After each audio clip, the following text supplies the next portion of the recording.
Hello everyone, welcome to my mini blog আৰু এইটো হৈছে মোৰ 24 জানুৱাৰীৰ এটা ভিডিঅ' আৰু সিদিনা ইমানেই বিয়া আছিল যেন সৰস্বতী পূজা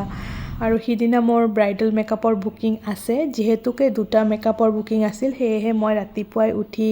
একদম ৰেডি হৈ মই যাবলৈ ওলালো কাৰণ দুজনী কইনাক দুটা টাইম দিয়া আছিল সো এতিয়া মই কৈ আছো মোৰ ফাৰ্ষ্ট লোকেশ্যন উদমাৰী তাতে গৈ দেখিলোঁ যে কইনাক এতিয়ালৈকে গা ধোৱা হোৱা নাই তো তাতে সেইখিনি সময়ত মই কাপোৰযোৰ ৰেডি কৰিলোঁ লগতে ফুলখিনিও ৰেডি কৰি ল'লোঁ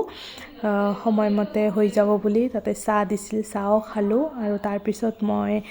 মোৰ মেকআপৰ বস্তুখিনি এটা এটাকৈ ওলাই ভালকৈ ৰেডি কৰি থলোঁ যিহেতু সময় বহুত কম আছে সো এয়াই হৈছে কইনা 1 ঘণ্টা পাছতহে আহিল আৰু কইনাজনী বহুত ভালকৈ নিজৰ টাইমখিনি মেইনটেইন কৰিছে আৰু বিয়া ঘৰত বহুত নিয়ম থাকে যিহেতু সময় অলপ ইফাল সিফাল হ'বই দিয়কচোন ইয়াৰ হেয়াৰ ষ্টাইলটো মোক কৈছিলে গোটেই খোপাটো কভাৰ কৰিব বুলি ফ্লাৱাৰ দি সেইমতে কৰি দিছিলোঁ সো এয়াই আছিল কইনাৰ ফাইনেল লুকটো অকল জুৱেলাৰীখিনি পিন্ধাব বাকী আছিল গোটেই লুকটো কমপ্লিট মোৰ সো আৰু সিদিনা মই কইনাৰ ফাইনেল লুকটো মই ভিডিঅ' কৰিব পৰা নাছিলোঁ কাৰণ মোৰ মোবাইলত একদমেই চাৰ্জ নাছিল মোৰ লাগটো ইমানেই বিয়া যে মই সিদিনা মোৰ চাৰ্জাৰডাল ঘৰতে পাহৰি গৈছিলোঁ কোনোমতে কেইখনমান ফটোহে ল'ব পাৰিছিলোঁ